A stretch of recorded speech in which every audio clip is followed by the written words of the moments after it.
Sa wala ng ating CCM, FBI, Center Communication Network Incorporated, pagsunod sa komunikasyon ng neutralidad, pagtupad sa paghatid ng balita, pagkawalang kinikilingan, CCM News Filipino News Channel TV 83.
Isang pinagpalang hapon sa lahat ng ating mga kaibigan at mga kababayan.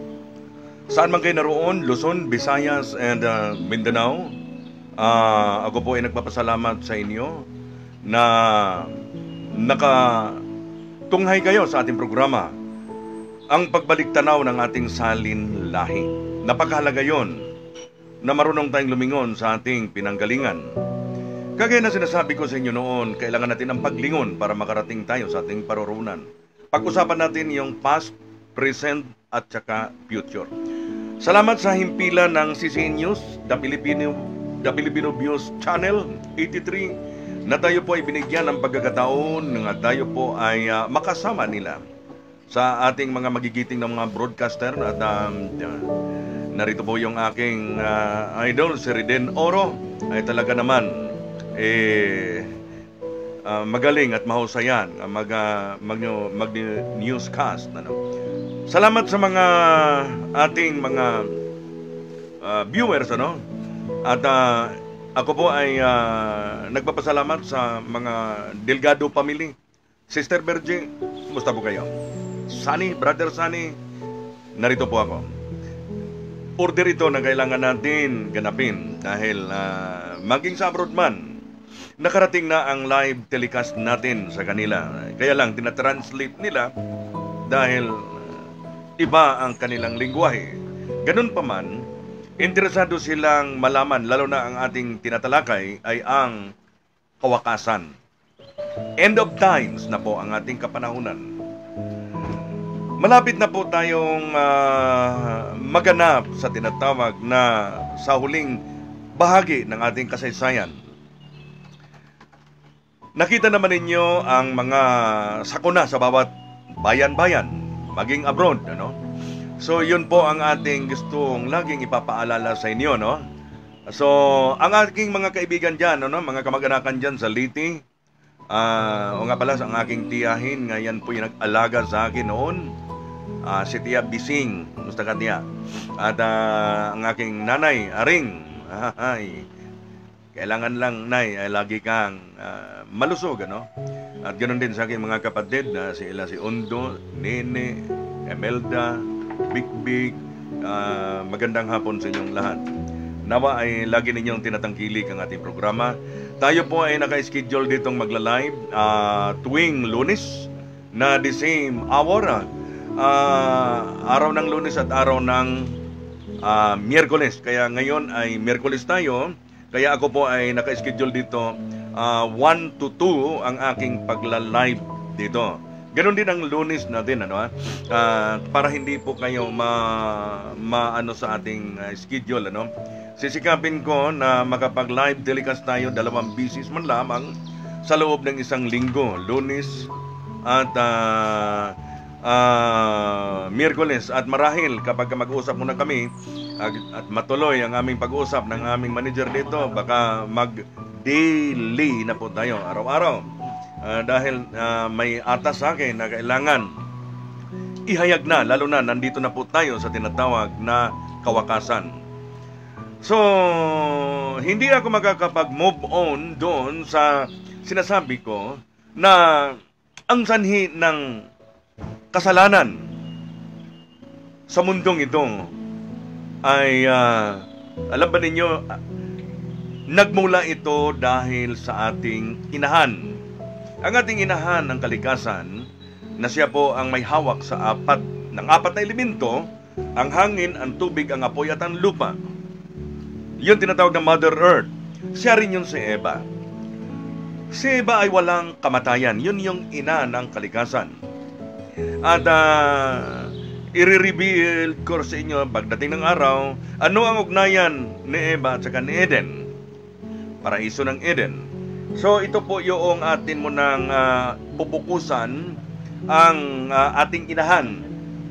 Ang ating inahan ng sangkatauhan, doon po ang ating pinagmumulan. Alam ba ninyo ang ating pusod, dugtong-dugtong lang ito. Dugtong-dugtong lang ito ang ating pusod. Ibig sabihin lahat tayo ay nagmula sa isang, sabi ko nga, isang butas, ano? Ito yung tinatawag na ganap na nangyari dito sa mundong ibabaw na ito. Ang sanhi ng pagkatukso sa mundo, ang nailabas sa Eden at ang ibinaba mula sa langit. Yun, intindihan na siguro ninyo ang aking ibig sabihin. Kung hindi lang sana naibaba, alam ba ninyo nga one-third of fallen angel ay naibaba dito. Ayun, nagkakaroon na sila ng kanya-kanyang ganap dito. Iba't ibang mga elemento ang narito sa mundo. Mayroong mga ganap ang mga espiritu sa iba't ibang dimension at saka sa iba't ibang mga planeta, no? Like Saturnian, Jupiterian, Martians, Venusians, Ohms, at Mercury at marami pang iba. Kaya ang ating creators ay nandoon lang yun sa itaas, no? Nasa taas lang siya. Nag-oversee lang yan sa ganap dito sa mga naihulog niya dito. Mga nagiging swahil din naman kasi, nagkaroon kasi ng hindi magandang ganap doon sa kalangitan, ano? Kaya sila naibaba dito. At ang mundong ito ay bagsakan talaga. Sabi ko nga sa inyo, dito yung bagsakan ng mga nagkakasala na mga espiritu sa iba't ibang mga planeta. Ang sabi ko sa inyo noon, ang mundong ito ay tapunan lamang ito ng mga swahil, na mga espiritu sa mga binabanggit kong mga planeta. Kaya ang ating Diyos sa kalangitan, may pangalan din siya. Yun yung nagbaba. Okay? Ibinaba niya. Creators siya. Siya yung creators. At ang ibinaba dito, mga creations na lang ang naibaba dito. Kasama na yung tumukso sa ating inahan. Isang boses ang tumukso sa kanya. Doon nagsisimulan talaga ang niigan. Wala tayong duda riyan. Masipag tong ama natin eh. Di ba sinasabi ko sa inyo, masipag. Naglako ng itlog at hotdog. Unang nabiktima ang ating lola. Sino yon? Si Eva. Kaya lahat tayo dito ay makasalanan. Bakit? Nandyan sa atin ang init ng ating katawan. Ang pakikipagniigan. Kung wala ang niigan, hindi tayo ganito eh. Kaya, nang dahil sa ginawa ng ating amahan, irespeto natin ang ating tatay dito sa lupa. Siya yung nagbigay ng saya, ligaya sa sinuman. Hanggat ang tao mayroong nasa, mayroong init ng katawan, ang pakikipagtalik ninuman, bakla man yan, tumboy man yan, o sino yan, plataporma ng mundo yan dito. Tatay ng mundong ito ang gumaganap yan. Respetuhin lang natin siya. Siya yun eh. Be respect lang, sapagkat yan ang tatay natin sa mundong ibabaw na ito. Huwag ninyong itakwil. Dahil ang inyong mga apo, magiging lolo din yan. Pasalin-salin nga lang ang tao. Kaya, matuto tayong rumispito sa tatay natin dito sa mundong ibabaw na ito na siya ang may ganap. Di ba sabi ko sa inyo noon, ano lang ito, 6 life and happiness lang tayo dito. Ikikan lang ang mundo. Okay? Ang mundong ito ay napakahirap ang ating kalagayan. Kailangan ninyong matalunton ang daan ng hiwaga. Tapos na tayo sa aral ng himala at mga talinghaga. Nga dala ni Kristo Jesus. Anak din niya sapagkat ang Mother Earth, ang espiritu ni Eva ay nananahan din kay Maria noon panahon na yon. Kaya isinilang si Kristo Jesus sa mundong ibabaw nito. May ginaganap din siya. Kailangan kasing pasukuin niya ang mga tao sa mundong ito. Makipaghalaan ka talaga ng lubid dyan sa Quiapo. Yan naman talaga ang simula eh. Bago ka makarating sa aral ng hiwaga, dadaan ka muna kay Kristo. Hindi natin pwedeng baliwalain yon. Dahil siya ay mayroong gampanin dito. Okay, kailangan ninyong maiintindihan yan. May role na ginagampanan si Jesus Christ dito sa mundong ito. Siya ay ipinanganak na sinasabing Blessed Virgin Mary. Kung titignan natin ang Bible, talaga naman. Kaya lang, ito yung laging i-insist ninyo sa inyong kaisipan, walang holy nga nakikipag-niigan. Espiritu lang ang sumakay Maria, kaya siya ay nabuntis. Espiritu lang. Ang tanong, ihahang ko sa inyo, kaninong espiritu ang lumilim kay Maria, kaya nanganak siya na tinatawag na si Jesucristo? Hindi holy yon, espiritu lang. Pero ang Biblia, sinasabing Holy Spirit. Kaya ikukorek natin ang mga bagay na ito. Pag-usapan natin mamaya yung papuntang langit at papuntang, dahil marami na tayong dapat Okay, magpapakilala muna tayo dito sa ating himpilan at mamaya babalik po tayo. Magpapakilala muna tayo. Salamat sa inyong pagkikinig.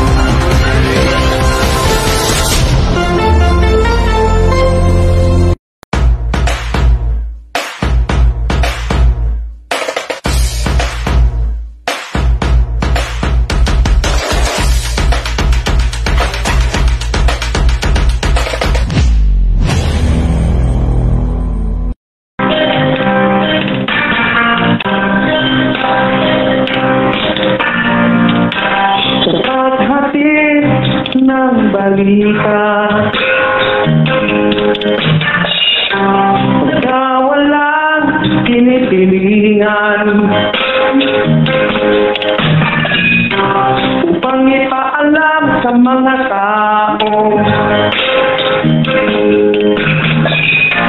ang kahalagahan ng pagpaplano.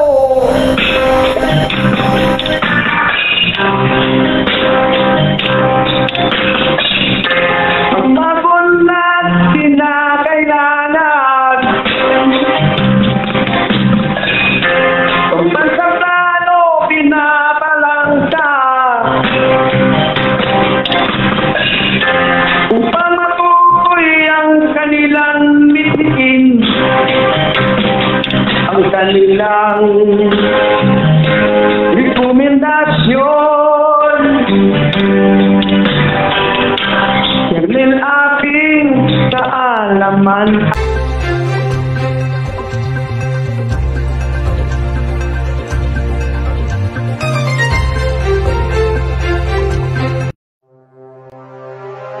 Okay, muli tayong magpapaliwanagan, Okay, ganito yan Ano ba talagang misyon ni Jesus Christ sa mundong ibabaw nito? Pasukuin mo na niya ang mundo, ang kadiliman. Dahil sobra nga naman ang ganap noon. Wala nang tigil bago siya dumating. Puro ispadahan. puro mga giyera, labanan sa kaharian. Alam ba ninyo si Kristo ay biktima kaya yon sa politika? Politics ang dumadali kay Jesus Christ. Sa kanyang ganap, nagpapatotoo siya. Kailangan irespeto lang natin ang ganap niya. Dahil kailangan naman talaga tayong tiklopin muna ni Kristo bago tayo papasok doon sa aral ng hiwaga. Hindi natin pwedeng paghiwalayin yan. Dadaan ka muna talaga sa kanya. At yung sinasabi ninyong second coming niya, matagal na, dumating na siya, nagpaparusa na nga eh. Nagpaparusa na siya sa mundo. Why? Ang mga hindi tumatanggap sa kanya at ang mga tumatanggap sa kanya na nagiging kalakalan ang kaniyang salita. I'm sad to say, nagpaparusa na siya ngayon. Na kinakalakal ang kaniyang salita. At saka yung tamang pagrespeto at paggalang sa kanya. At tawagan nila noon ay kapatid, kaibigan lang. Pero kapag sabihin mo ng Diyos at Panginoon, Diyos por Santo, maghunos dili kayo. Kailangan natin ay malaman natin, irespeto mo si Kristo Jesus. Yun lang naman ang ano niya. Kailangan niya. At irespeto ang ating amahan sa mundong ibabaw na ito. Kanila ito eh.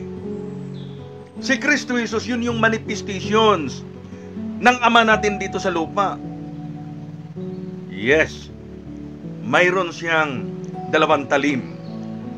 Magkabila ang tabak ang hawak niya. Gusto niyang magpapairal ng kapayapaan sa mundong ito. Ngunit may hangganan lang ang ibinibigay sa kanya. Bakit ganon? Mayroon pang susunod sa kanya. Yun yung third covenant. Ang una at ang pangalawang tipan ay magiging alaala na lang ng nakaraan.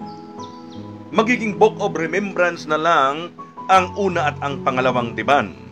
Mamaya i-quote ko sa inyo ang nakalagay doon sa Hebreo chapter 8 para inyong maiintindihan. So may hangganan lang ang kaganapan ni Kristo Jesus. Para sabihin ko sa inyo, may pagtiklop ang lahat ng bagay na ito. Ngayon, gusto kong mag-quote ng verse dito. Mayroon naman tayong dalang Bible, naka-install naman dito sa cellphone.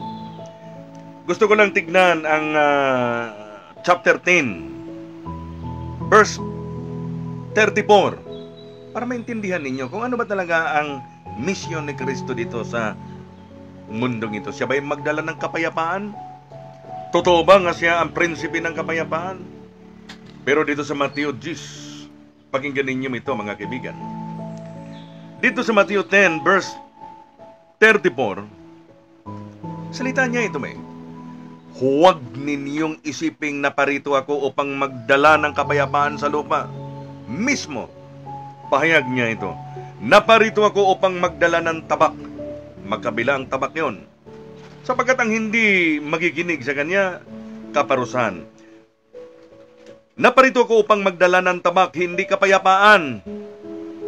Ulitin ko ha, Matthew 10:34 ito. Sundan ninyo.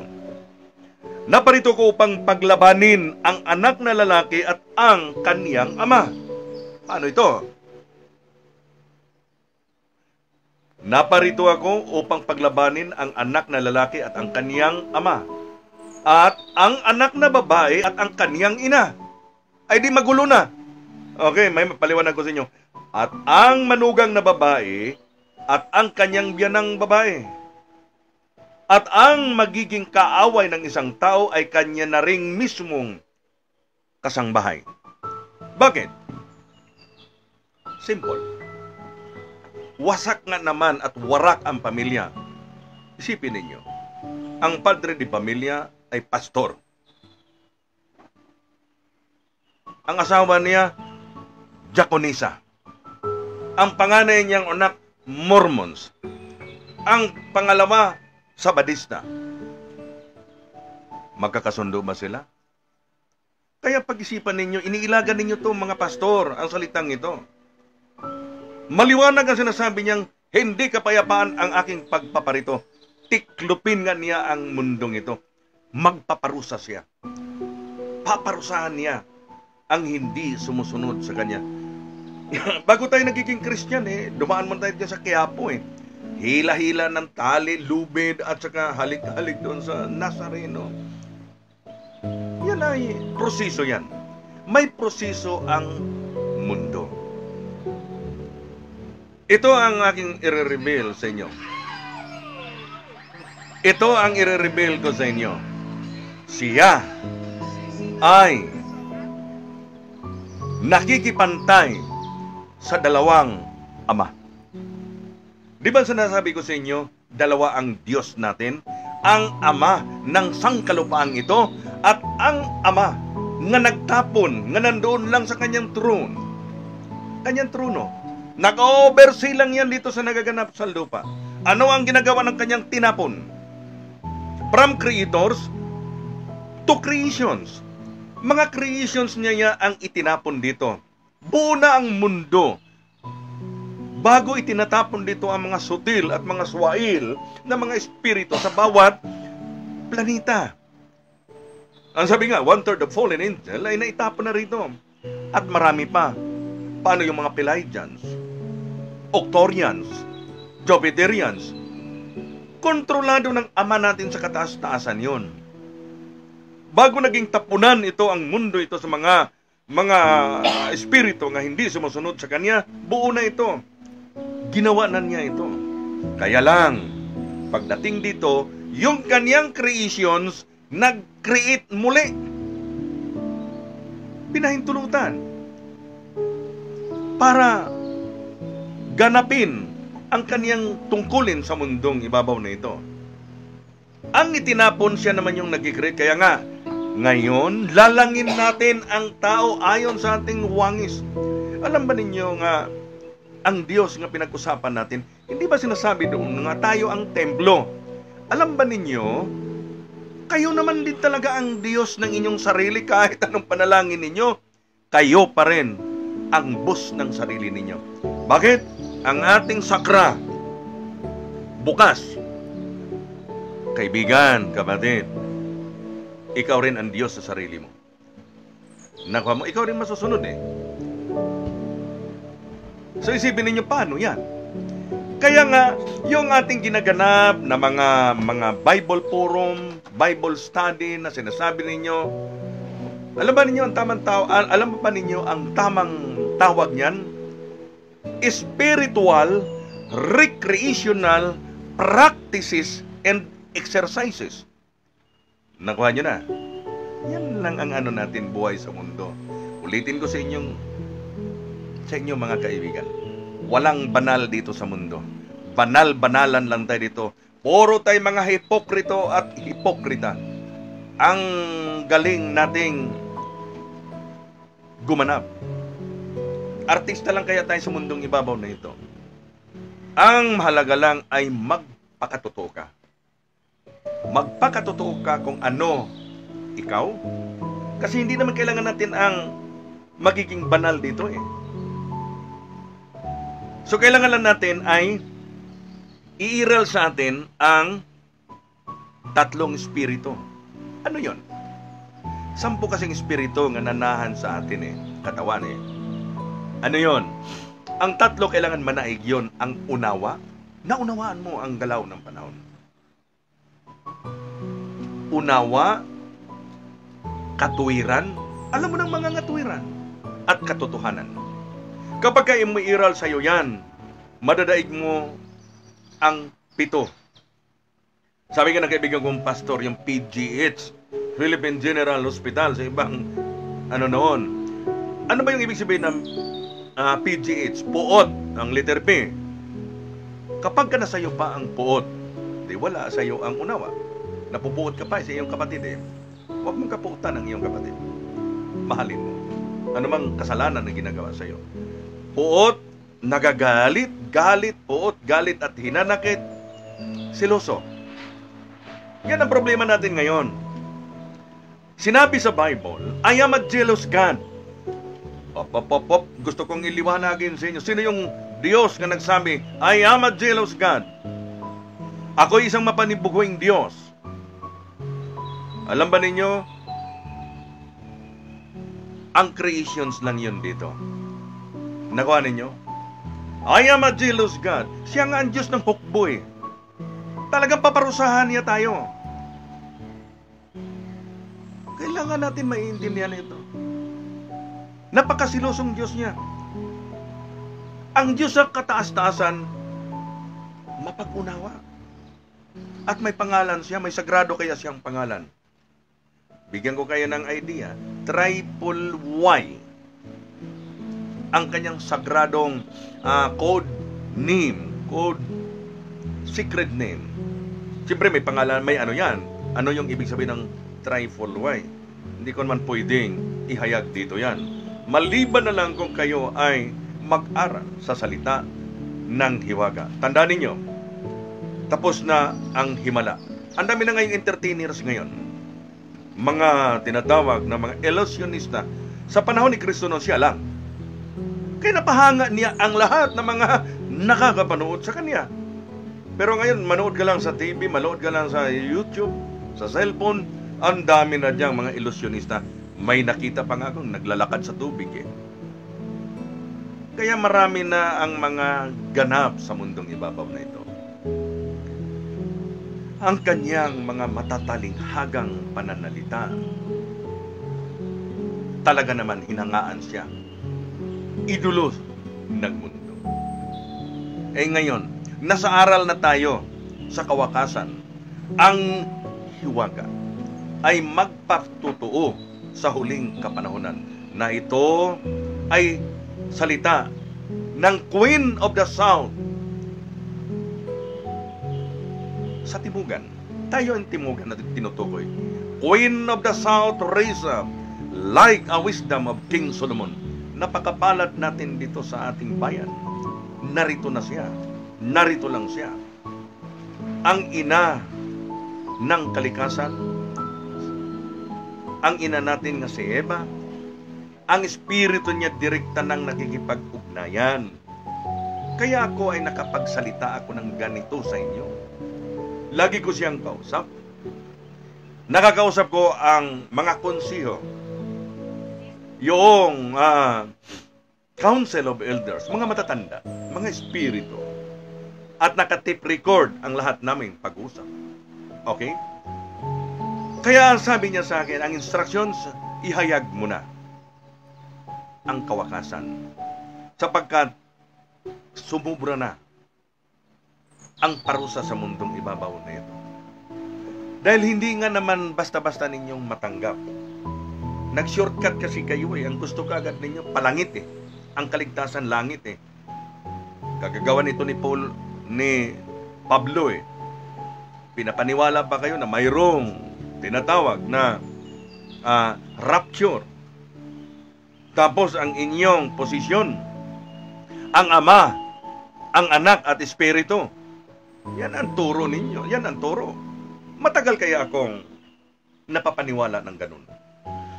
Kapatid, kaibigan, hindi ka pwedeng isilang sa mundong ito kung wala ang iyong inahan. Ano ka, anak sa buho? Hindi po pwede yun. Kumplituhin mo ang sagrada na pamilya, ang impinito at impinita de Diyos. Ano yun? Ang Ama, ang Ina, ang Anak at Espiritu. Parang si Juan Daspor lang to eh. Ang ating ina ay zero. Yun yung tinatawag na manhole. Thy womb of thy mother. Kaya kapag ka nakikipagniigan ka, papasok ka sa butas. Nagmula lang tayo sa butas at uuwi din tayo sa butas hukay. 6 feet below the ground tayo uuwi. Sapagkat ang ating dugo, ang ating laman ay magiging langis ito pagdating ng kapanahunan. Kaya ito yung tandaan natin. Napakalupit ang mundo ngayon. 30 milyon na sangkatauhan ang magiging collateral dito. nakaminsahe na yan. Maraming lugar na pwedeng lumubog at lulutang. Babalik ang Lemuria dito. Babalik muli ang Lemuria. Sapagkat tayo naman original ay kontinente naman tayo ng imperyo ng Lemurian Empire. Sa panahon nung tayo ay Operians pa tayo.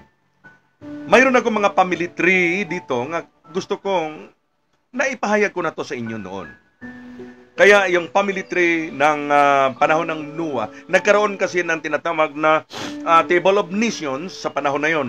Nagkaroon ng tinatawag na pagbabago noong The Great Flood. At 3 lamang ang survivor sa panahon na yung nagkaroon ng dilubyo ang mundong ito. Kabisado ba ninyo? Sinasabi ko, paulit-ulit ko na sinasabi sa inyo. Kung sino yon, lingunin ka muna. Kapag ka ito ay maiintindihan ninyo, ang dulungan nito ay kayamanan pa rin eh.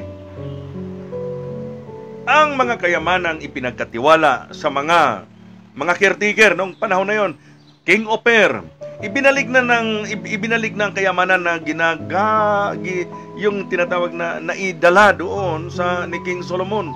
Nabalik na yan dito. Dahil tayo ay Operians tayo noong panahon na yan, na sila si King Hiram, alam mo niyo, ang Cebu ay yung pagawaan ng mga barko noong araw yan. Ang tawag ng mga paraw pa, di bugsay ba? Bugsay. Kaya ang travel nila ni King Solomon, if I'm not mistaken, tignan ko lang uli yun. Kasi umistandby mo na sila ng 1 taon dito. Bili ng ginto, mga agar wood, mga yakal, dinadala doon sa lugar ni King Solomon yan. At nagkaroon din sila ng pag-asawahan ni King Solomon at saka yung Queen of the South. Mga apo naman tayo ni King Solomon eh. Alam niyo ba yon? From Operians, nagiging Maharlikans tayo. Maraming panahon. Di ba sinasabi ko sa inyo, Kingdom of Maharlika. The real, untold story of the royal kingdom of Maharlika. The ancients called this the land of Ophir. The continent of Lemurian Empire. The Great Maharlika. Ito na yun, ano?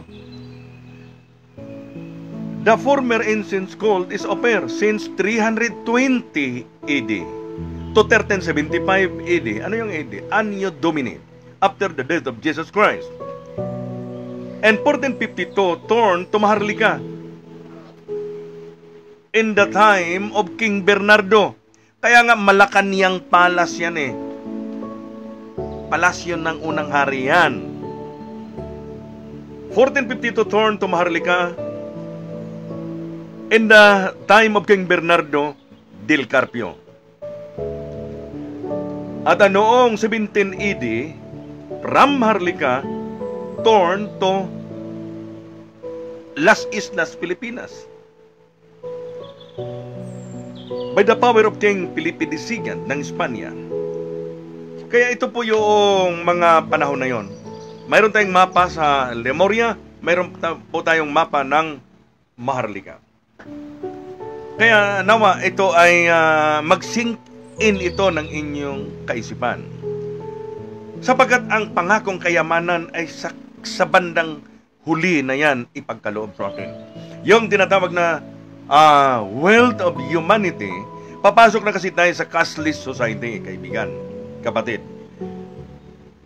Hindi na kasi pahintulutan pagdating na pagka-cashless society na, kukuha ka na lang doon ng mga pagkain mo sa groceries at iba pa. Hindi na kasi pausuhin natin dito ang mga barya-barya. Magbabago ang sistema, ang ating pamilihan, kalakaran, kapag tayo'y ganap na magiging cashless society. Mayroon kasing turnover yan. Ang bansang ito ay dahan-dahan itong magta-transform. Saan pupunta? Ganap na magiging muling magiging kaharian. Kaya nga ang tawag ng Malacanang Palace ay palasyo ng harian. Si presidente naman ang nakatira dyan. Proseso lang ito, kaibigan. Darating yan. At kapag umupo na ang hari natin, ay siya na ang magbibigay ng kaayusan, pantay-pantay na pagbibigay ng biyaya. Kaya nga ito yung aking programa, balik tanaw ka muna sa iyong nakaraan. Ito yung requirements natin, ay ang matuto muna tayo, huwag tayo mag-shortcut. So yun po ang kailangan natin, balik tanaw muna tayo sa ating nakaraan. Ang mga gumaganap noon, sila si King Bernardo, sila muna ang naging caretaker dyan sa mga kayamanan. Ang ginto, nandiyan lang yan. Tayo nga ang pinakamasagana dito sa bayang ito. O nga pala, panawagan ko sa mga 110 tribes, makipag-ugnayan na kayo sa atin dito. Pwede naman ninyong kontakin ang ating management dito sa CCA News at para po pag-usapan natin ang 110 tribes at yung 72 spiritual divisions. Bago ko makalimutan, kailangan natin magsama-sama tayo dito. Ibalik natin sa magiging maayos kaayusan at payapa ang bayang ito. Dahil tayo kaya ang pinaka-core ng mundo. Tayo yung pinaka-litid. Kaya nga, Liti, I'm from Liti. Litid din ng mundo. Kaya, yung Samar-Samarian. So, ito po yung, ang kwento kasi sa Biblia, sa totoo lang, dito nagmumula yan eh. Kaya masyadong mahiwaga ang ating mystery nito. Misteryo. Ito eh. Gumaganap na lang ang mga Japhethites eh. Kapatid din yan natin. Sapagkat nung dilubyo ay nahati lang ito sa 3 kontinente, ang Europa, ang Africa at ang Asia. Tayo po ay lahi tayo ng mga Hebreo.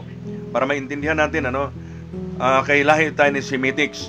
Ang mga lahi ni Shem ay doon naman yung pinanggalingan ng Hebreo. Kay Heber tayo.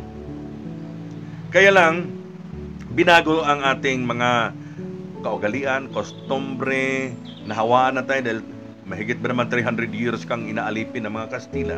Lumalaga na pa kanyang reliyon. Ang problema natin, Katoliko ako, dito ako nabubuhay, dito ako isinilang, dito na rin ako magpakamatay, patay kang bata ka. Kailangan malalaman mo muna ang katotohanan. At ang katotohanan ang magpapalaya sa atin. Tapos na ang panahon ni Rizal. Tapos na ang panahon ni FM. Anong sabi ni Rizal? Lumingon ka muna para makarating ka sa iyong paroronan. Ano naman ang sabi ni Marcos? Tungkol sa kayamanan? Totoo namang napapautang niya. 109 ng bansa nga ang napapautang niya. From 170 plus at nagiging 200 na ngayon. Paano ngayon babayaran yan? Ang pagkakautang ng mundo sa kanya. Ang 10 tribes ay kailangan magkakaisa na po tayo. Ito ay aking panawagan sa inyo. Kaya ako ay lumantad na. Nagpapahayag na ako sa ating huling kapanahunan. Napakahalagang magsama-sama na ang lahat ng mga descendants, mga pinili na lahi, mga tribo, mga tribal groups. Kaya ako po ay nananawagan sa inyo sa 110 tribes, magkikipag-ugnayan na kayo sa atin para maiintindihan natin. Kailangan na natin ay mag-aral muna tayo sa salita ng hiwaga. Sa hiwaga muna tayo. At ang sabi nga ni Rizal, yung paglingon. At ang sabi naman ni Marcos, who you are, the strong nations. If you do not know the password, kung hindi mo alam ng password, you cannot touch the wealth of humanity. Ang wealth na yan ay hindi lang yan dito sa bayang ito. Humanity yan. Pangkalahatan yan. Mayroon lang tagapangasiwa dyan. Hindi po pwede yung mga kurap-kurap dito sapagkat ang white militant nakahanda na. Batid nila ang puso at ang isip ng tao. Mga espiritu na ang gagalaw. Galawan na ito ng espiritu at laman. Yun na yung katuwang natin. At hindi tayo biyaheng langit biyaheng Eden po tayo. Sapagkat doon natukso at nakalabas ang ating inahan, doon din tayo babalik. Doon din tayo babalik. Hindi tayo papuntang biyaheng langit. Nakuha ninyo? At buuhin ninyo ang tinatawag na apat na yung ama, yung ina, ang anak at espiritu. Dahil kapag tayo ay lisanin na natin ang ating katawang lupang ito, ay kumusta ang iyong espiritu? Saan magliliwaliw kaya yon? So kailangan talaga, hindi pa naman tayo makonsidered na makasalanan hanggat hindi ninyo napag-aralan ang salita ng hiwaga. Ang hiwaga na kasi ang huli. Okay, gusto ninyong, mayroon lang po akong gusto kong isi-share sa inyo yung panahon. Okay. Dito sa Hebreo, para may medyo maintindihan, ano bang darating na panahon natin? Sa Hebreo chapter 8, verse 7, tayo magsisimula. Ito po yung sinasabi rito. Para maintindihan ninyo ano ba talaga ang magiging future natin. At ito na nagsisimula na nga tayo. Sa Hebreo chapter 8, verse 7, sinasabi rito, kung walang kakulangan ang unang tipan, yung unang tipan, Old Testament, kung walang kakulangan ang unang tipan, hindi na sana kailangan pa ang pangalawa. Pumasok ang second, old and new. Ngunit nakita ng Diyos ang pagkukulang ng kanyang bayan. Kaya't sinasabi niya, darating ang mga araw, sabi ng Panginoon, nagagawa ako ng bagong kasunduan sa Israel at sa Juda. Hindi tulad ng kasunduan ginagawa ko sa kanila ng mga ninuno nang ilabas ko sila sa Ehipto, sapagkat hindi sila naging tapat sa pagkikipagtipan sa akin. Kaya sila'y aking pinarusahan at pinapabayaan. Ganito ang gagawin kong kasunduan sa bayan ng Israel pagdating ng panahon, sabi ng Panginoon. Itatanim ko sa kanilang pag-iisip ang aking mga utos. Isusulat ko ito sa kanilang puso. Ako ang kanilang magiging Diyos at sila ang aking magiging bayan. Hindi na kailangan turuan ng isa't isa at sabihin kilalanin mo ang Panginoon. Sapagkat ako ay makikilala nilang lahat mula sa pinakaaba hanggang sa pinakadakila. Wala nang pastor magtuturo dito. Naka-live screen na lang kayo. Sa cellphone na lang kayo mag-aral sapagkat ang hiwaga lalaganap na yan. Ang salita ng hiwaga. Panahon na ngayon ng ating ina ng kawakasan. Sapagkat itutuloy natin, sapagkat patatawarin ko sila sa kanilang mga kasalanan at kalimutan ko ang kanilang mga kasamaan. Nang sabihin ng Diyos ang tungkol sa bagong kasunduan, pinawalang bisa niya ang una. At ang anumang pinawalang bisa at naluluma ay malapit nang mawawala. Papasok na tayo sa third covenant. Yung Scriptura Sola. Papasok na tayo sa third covenant. Okay, ihahang ko muna ang ating pag-uusap dyan. Kilala muna tayo sa ating himpilan. Mamaya babalikan natin ang ating topic. Maraming salamat.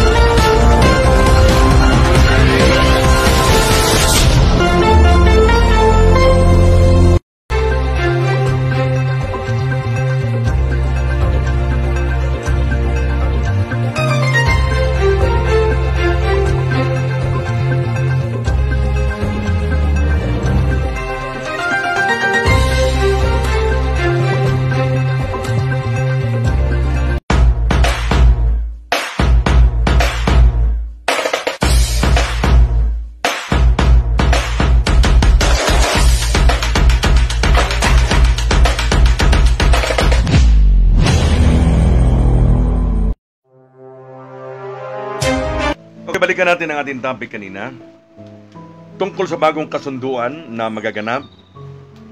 Papasok na kasi tayo sa tinatawag na third covenant. So ito na po yung aral ng kawakasan. Hindi na uso dito ang pagsasalita ng mga pastor. Sapagkat ang ating lola, ang ating reyna ng timugan, bumalik na siya. Sa matagal ng pagkahimbing niya ng tulog sa mahabang panahon. Hindi ba noong panahon nga siya ay ang kanyang espiritu ay nandoon pa kay Maria? Anong sabi? Ginang, hindi mo pa panahon ngayon. Dumating na. Ang kanyang pundido na ilaw ay gising na. Kaya ito na yung babae sa kawakasan. Kababaihan na ngayon ang gaganap. Kasi ang corona, titulo yan ng ating ina. Nakuha ninyo? Inagaw ng lalaki. Ang lalaki ang kinukoronahan. Ano yun?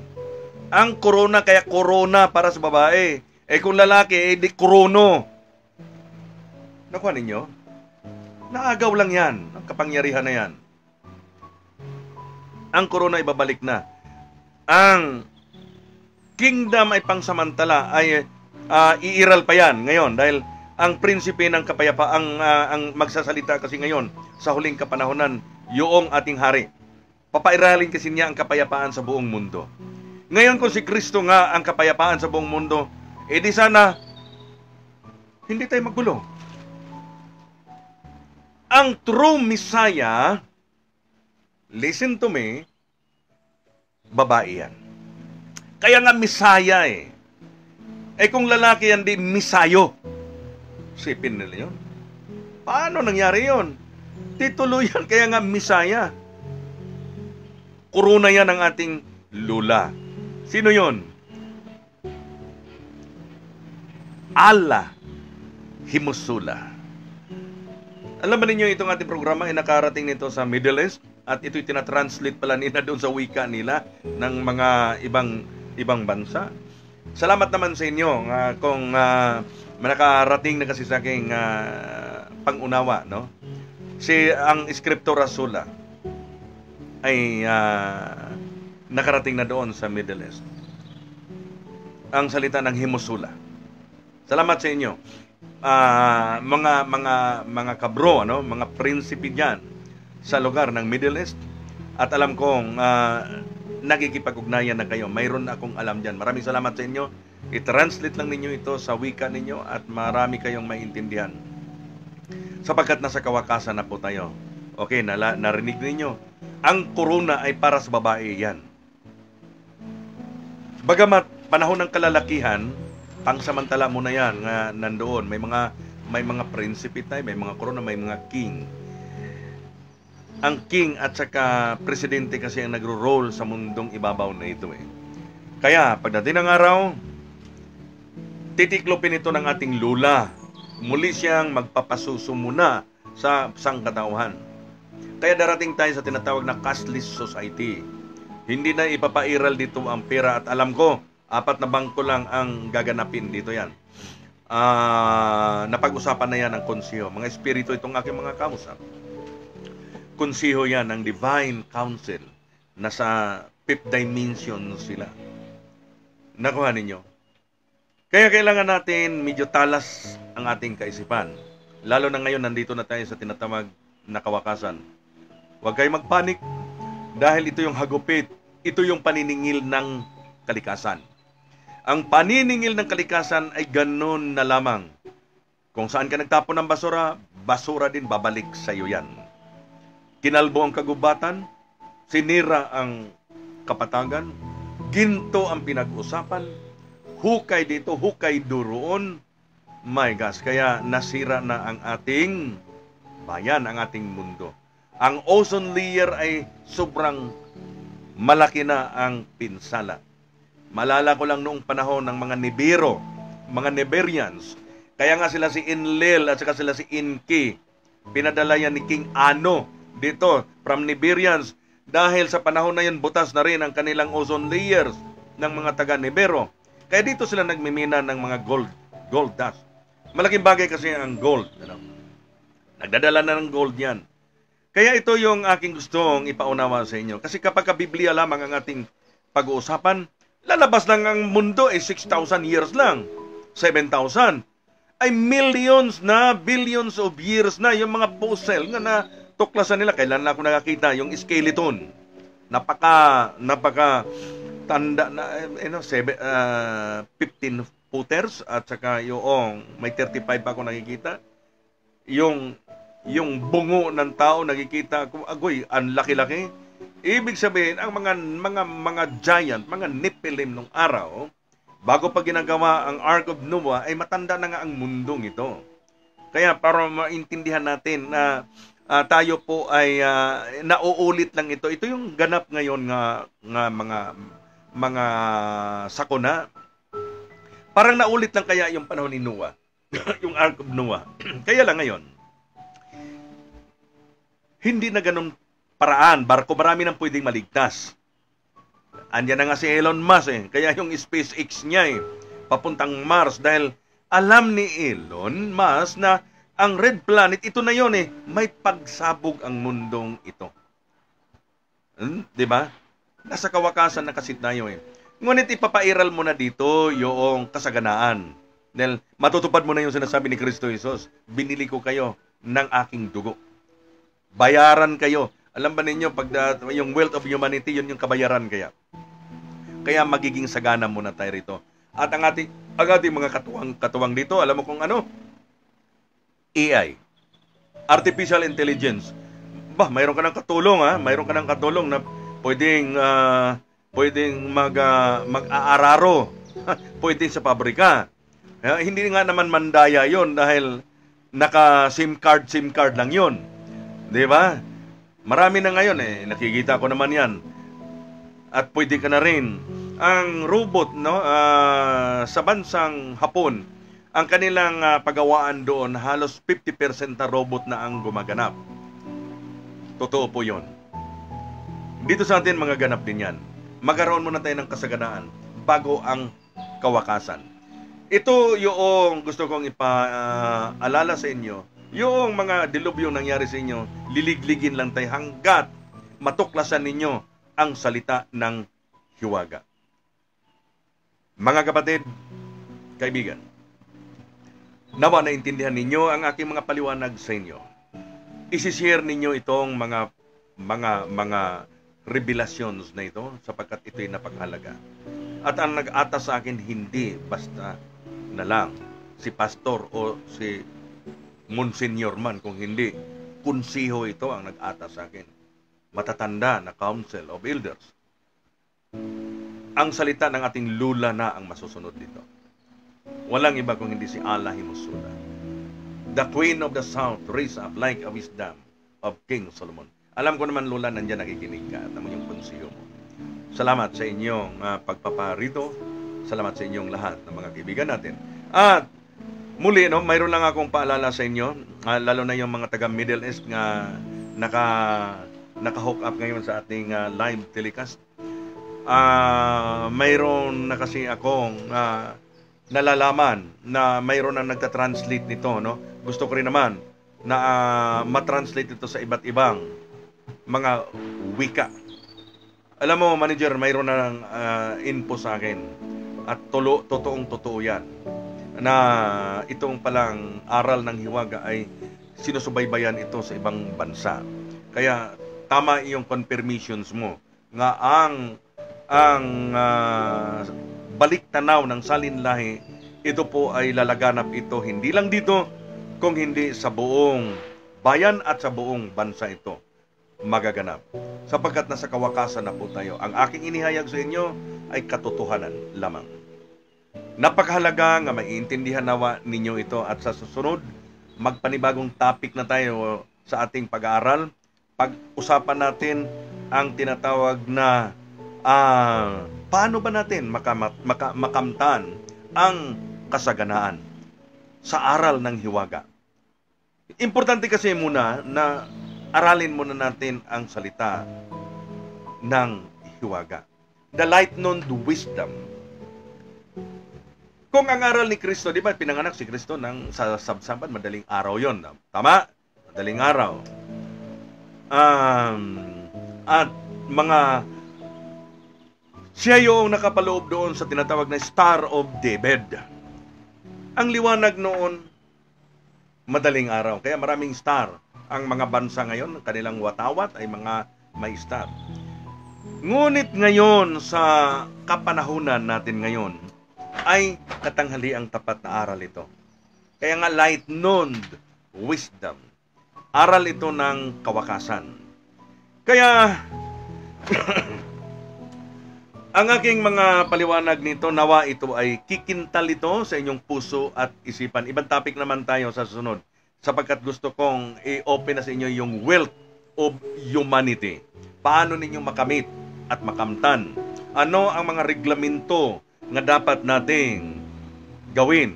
Dahil ang sabi ng lola, Apo, hindi ko basta-bastang isusubo na lang ito at nganganga na lang sila. Hindi ganon. Proseso po ito. Kailangan mo na silang mag-aral sa salita ng hiwaga, sapagkat ito na yung kaganapan sa huling kapanahunan.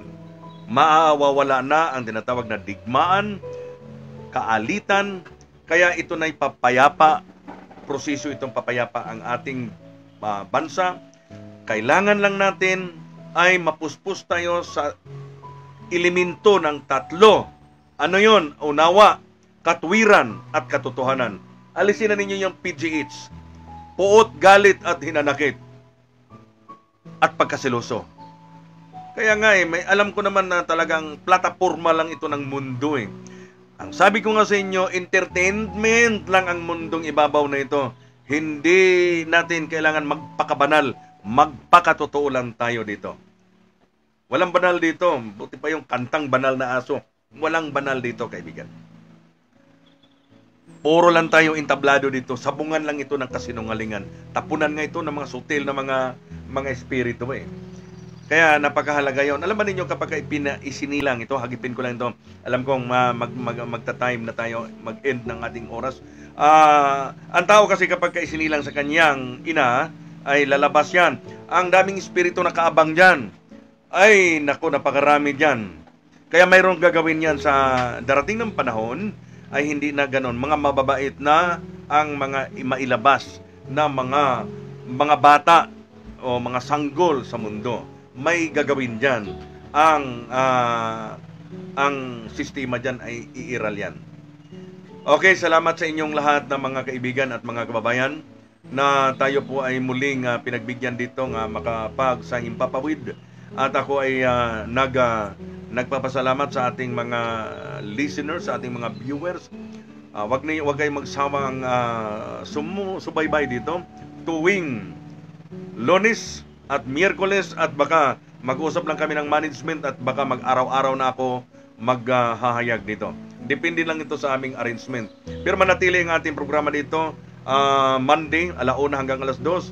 Wednesday muna, at ito yung partial ng aming napagkasunduan, Wednesday 1 to 2. Kaya abangan ninyo ako doon sa mga ganong programa. At pangsamantala muna akong magpapaalam sa inyo at salamat sa lahat. Kumusta po kayong mga nandiyan sa Cebuano at sa mga taga Samarian, Bicol at lahat mga CCN patrollers. Salamat lalo sa mga taga Montalban, sila si Josephine, at yung ating mga kaibigan si Sister Liti at sila si Vicky. Salamat sa inyong pakikinig. Alam kong nakapanood kayo. Maraming salamat at magandang hapon sa lahat ng ating mga tagapag-subaybay. Maraming salamat.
Sa wala ng ating CGN, FBI, Central Communication Network Incorporated, pagsunod sa komunikasyon ng neutralidad, pagtupat sa paghatid ng balita, pagkawalang kinikilingan, GCN News Filipino News Channel TV 83.